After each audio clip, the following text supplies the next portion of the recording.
Okay, we are going to look at more power rule with derivatives. So this problem says find the derivative of each function. So we have f of x equals x squared plus 3 square root of x minus 1 over x plus 4. So to start, I am going to rewrite some of these terms. So I am going to rewrite this term as 3 times x to the 1/2, because the square root of x is the same thing as x to the 1/2. I'm going to rewrite this term as x to the negative 1. And then I can apply the power rule as I go from term to term. So the power rule for x squared, that's going to become 2x. Applying it here, if I move that 1/2 and I multiply it with 3, that's 3/2. And then when I minus 1 from that, that's like subtracting 2/2 with a common denominator. So that becomes negative 1/2 as your exponent. When I move this 1/2 out front, it turns that positive. And then negative 1 minus 1 is negative 2. And then the derivative of a constant is 0.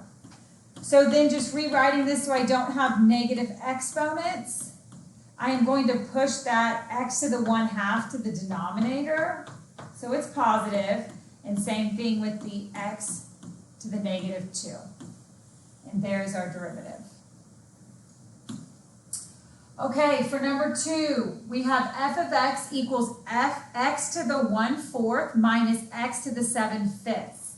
Okay, so this one, we don't need to adjust these terms. We're ready to start taking the derivative. So I move the 1/4 out front, not 1/3, 1/4. And then if I subtract 1 from here, I'm left with negative 3/4. With this one, when I move that out front, and then if I subtract 1, that's like subtracting 5/5, which I'm left with 2/5. So I just need to move that negative exponent to the denominator.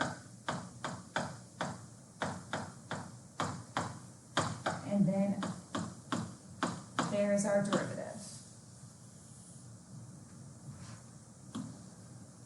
Okay, for this one, we have a quotient here, but I'm able to simplify it. I can divide all of these terms in the numerator by x squared.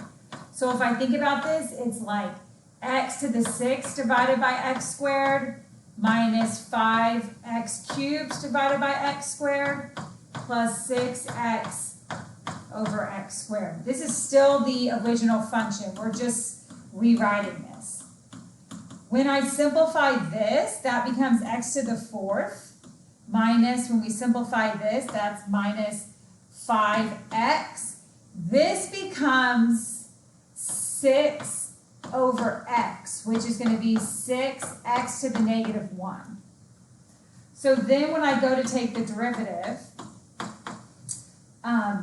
starting with this term, that becomes 4x cubed. Taking the derivative of negative 5x is just negative 5. Then taking the derivative here, this becomes negative 6x to the negative 2.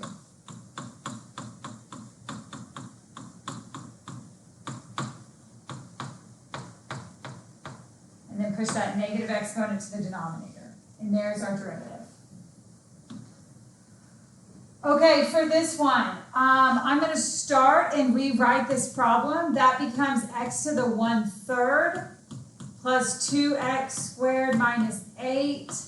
And then I am going to divide, let me go and write it, all of these terms by x squared.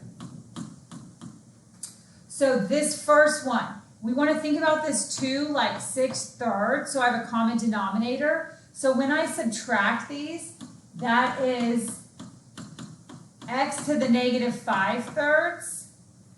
This term becomes just plus 2, and then I'm going to write this as minus 8x to the negative 2. Okay, so now I'm ready to take the derivative. So I move this negative 5/3 out front. If I subtract 1 from that, or minus 3/3 from that, it's negative 8/3. The derivative of a constant is 0. And then here that becomes plus 16x minus 3. X to the minus 3. So let me rewrite this so we have no negative exponents.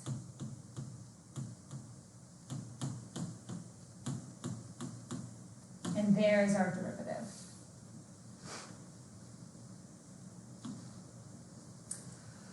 Okay, let me rewrite this one. So this is going to become 2x to the 1/2 minus 2. Now this denominator is really x to the 4/3. That cube root, we can write it like that. So that becomes x to the negative 4/3. And now I'm ready to take the derivative. If I move the 1/2 out front, that just becomes 1. And then when I subtract 1 from that, that's just x to the negative 1/2. When I move the 4/3 and multiply it with the 2, I get positive 8/3. And then when I minus the 3/3 from it, it's negative 7/3. My final answer, I need to make these exponents positive. So I'm pushing them to the denominator. And there's our final answer.